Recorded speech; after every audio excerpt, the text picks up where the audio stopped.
Hey folks, this is Brian. We had or have another scheduling conflict kind of thing happening this weekend with one of my players, and so we were pushing out, hey, can we move it to a Thursday like we did last time? Unfortunately, I had a conflict on Thursday, so I pushed out, do we want to go for a Wednesday? But everybody else said they could do that. Problem is the fact that I've got West Coast guys and East Coast guys. So while I may be able to start earlier, my West Coast guys can't because they're 3 hours different, something like that. So plus I get up at 5:30 every morning to get my kids off to before school Bible study stuff and then off to work. And so, I've got to cut it off at 10. I'm a zombie after 9:30 generally. And so that gave us, 8 to 10. That's just 2 hours. And of course, I ran into tech issues again. I don't know what it is with my headset mic. But when I'm just talking with me and my host laptop over Discord, no problems. I did a test. I'm talking into it. I can hear myself. The other laptop can hear myself as being put through it, even recording with my screen capture software myself, plus talking with the echo kind of thing. So I know everything else is capturing, right? But as soon as the host calls out to everybody, nobody can hear me. No idea what is going on with that. Because my old headset worked fine. No idea what's going on. And I would be using my old headset if TSA didn't confiscate it somewhere in probably Texas, where my bag got stowed overnight because it got disrouted. Because they followed it up here in DC, and according to their all scanning equipment, everything was fine. But I ended up with it in Indianapolis with one of those little one of those little cards saying your bag was opened by TSA. So I don't know. Pull my hair out. But anyway, back to the game. Okay, so tech issues starting out just a little bit late. Everybody's trying to get connected up, and we had some minor tech issues during the game as well with the Discord server. Now, the Discord server was showing green the whole time that I saw, but we were dropping pictures left and right and get this little blue dotted circle thingy happening, and sometimes people's audio would cut out. So I'm really thinking about going to Zoom meeting. I had some experience with that with another game. Plus, my company at work, we did a Zoom meeting thing with one of their deals. I think I may do that, or I am at least going to experiment with that. See if it doesn't help clear up some of our tech issues. And we did push through to 10:30, but if you watch the live play, it's in the description. You'll see that about 10 o'clock ish, I'm starting to see, hey, can't we just drop off? Two reasons for that. One, I've been spending so much time reformatting the scenario and my monster sheets so that I can actually read them. And trying to keep straight in my head all the different group dynamics going on in this cavern, these caverns, that I didn't plan through. Okay, if they're here and they're going to go along, what's going to happen? There's a chance they could go off on the side. There's a chance something up on the surface could happen and bring them a different place. But they went down and off to the right, and then they followed down, went right down the second level. I had nothing prepared for the second level. So they get down the second level, they get ambushed by some brew, and they're ready to go full bore into the combat. But at that point, we're pushing 10:30. Well, okay, we'll stop here. Put it on that with the end on a suspenseful note kind of thing. Which is why I ended up just, okay, we're gonna stop here, guys. Suspension. Let me prepare this thing. You guys gotta think about what you're gonna do. So anyway, they followed this hallway. We had a fairly decent discussion about dragon newts and stuff as they're going through the trail, because there's some dragon newt trails, and from the guano and into the hallway, and from the hallway up into the guano, back and forth, lots of trails, dragon newts, trolls, people, brew, all kinds of stuff, right? Well, maybe not people. No, not people. brew, dragon news and trolls, right? Oh, maybe people wandering from outside, maybe. And then going down a number of rolls to see if there's a chance they noticed something. Nobody did. And then comes some stairs going down to the second level. 60 more feet. And it ends in a cavern. In fact, it's coming off like in the side of a cavern. The stairwell down has been cut smooth on one side, but just opens up on the other and drops off because you're coming down into a cavern along the edge of the wall there. It goes off a little bit to the left, but it goes off pretty far to the right. And in the center is a pile of rubble. And there's some stalactites and stalagmites on the far side. And there's another hallway at the other side. So they go down, they check out the rubble. They hear squeaking of mice and that kind of thing. And they start poking around and they, looking up. And sure enough, you can tell the ceiling has been broken through. So this is stuff that fell from the ceiling down. And sure enough, there's some pieces in there that look like they were a pillar at one point. And so they're, checking that stuff out. That's when the ambush occurred. There are 4 brew further back, actually at the top of the stairs, which eventually you see the stairs, with bows. There's light from the party coming down, and they're checking stuff out. The brew have light? Yeah, they've got light, but they see the light coming down the stairwells, they put their stuff out or cover it up, that kind of thing. And they're standing by with their bows, and they got some pillars to hide behind, right? And the players come out and they're messing around the thing, and so they let loose. Surprise round, right? So I just rolled the hit, and 2 of them missed. One guy hit, and the other guy critted. He rolled a 3.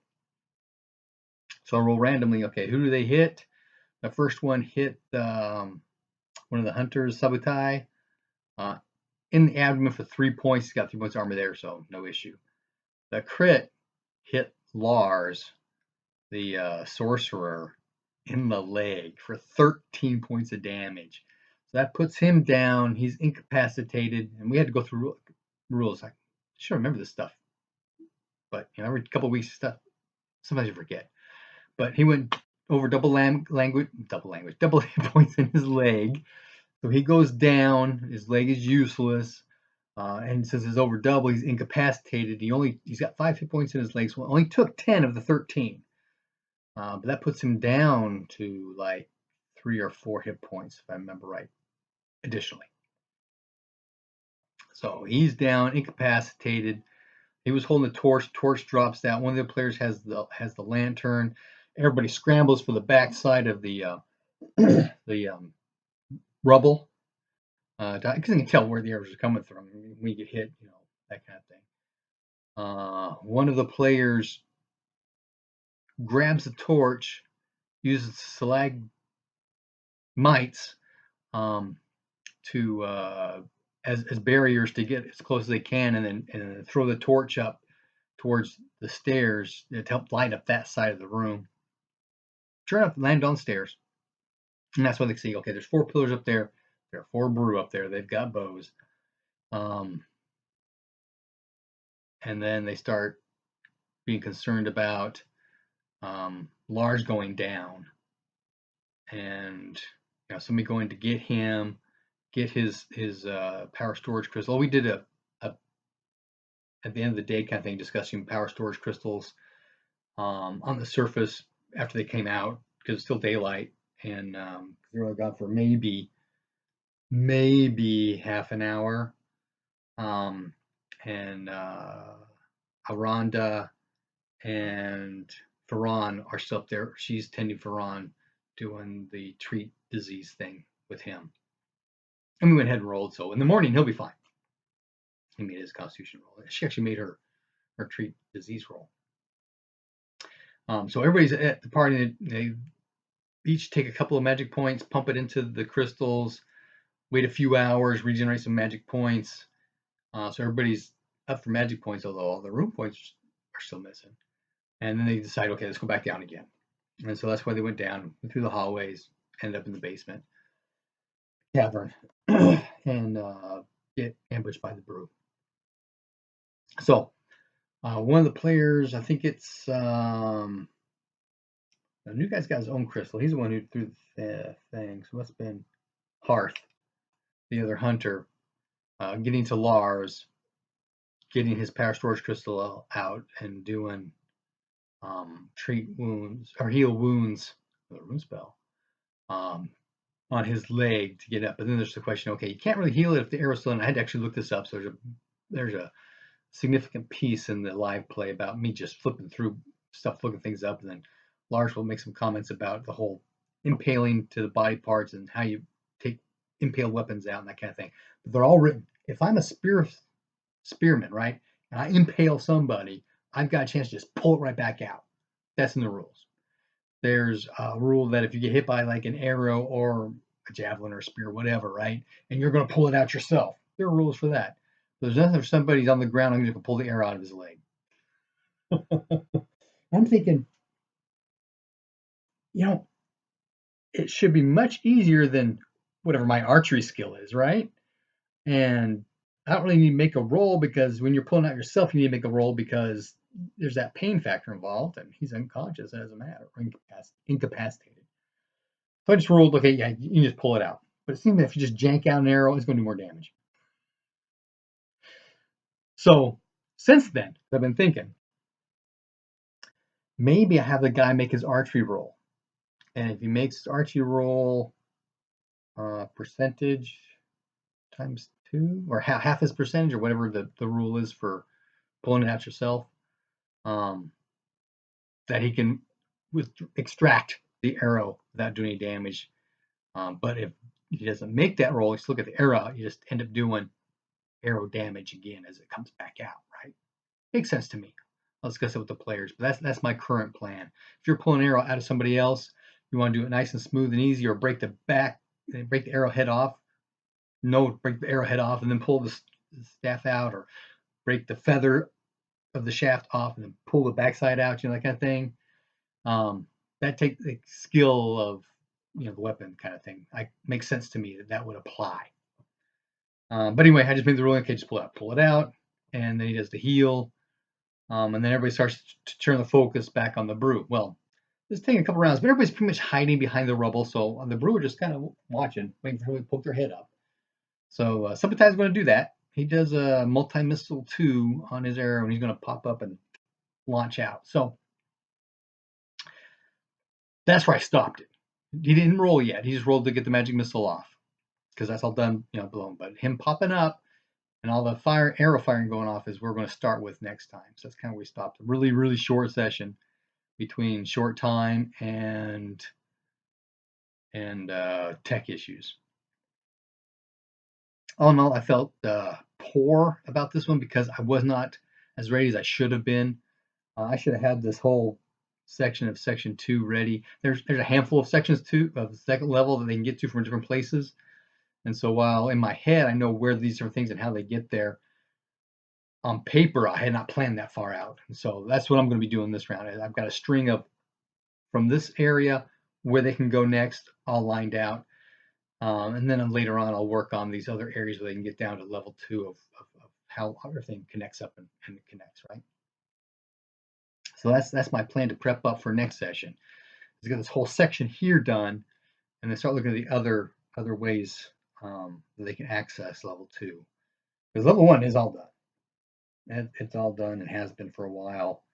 I've had to make some changes because modules don't make sense all the time.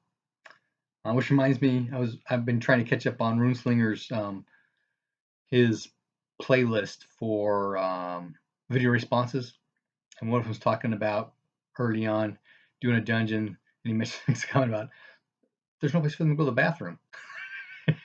You know what? There's no place here for me to go to the bathroom either, or to spend the night, shift change, that kind of stuff, right? So I've got all that stuff that's already in the works that I've been messing with as I go through doing stuff happening. So that's my plan for next time, is to have this all fleshed out for the second level on where they are now and a couple of other places where they can be. I've also been reformatting the actual adventure itself. off of some guidance I got from some folks rewriting an old Judges Guild module about, what's the first thing you notice? Smell and sight, right? And then there's details about the room.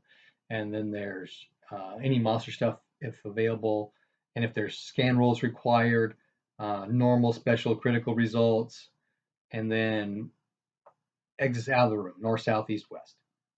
Where they go, where they do, that kind of thing. So I've been reformatting the whole module I stole this from, or that I'm using for inspiration. Anyway, we're hitting 15 minutes, so that's more than plenty long for such a short session. So anyway, happy gaming.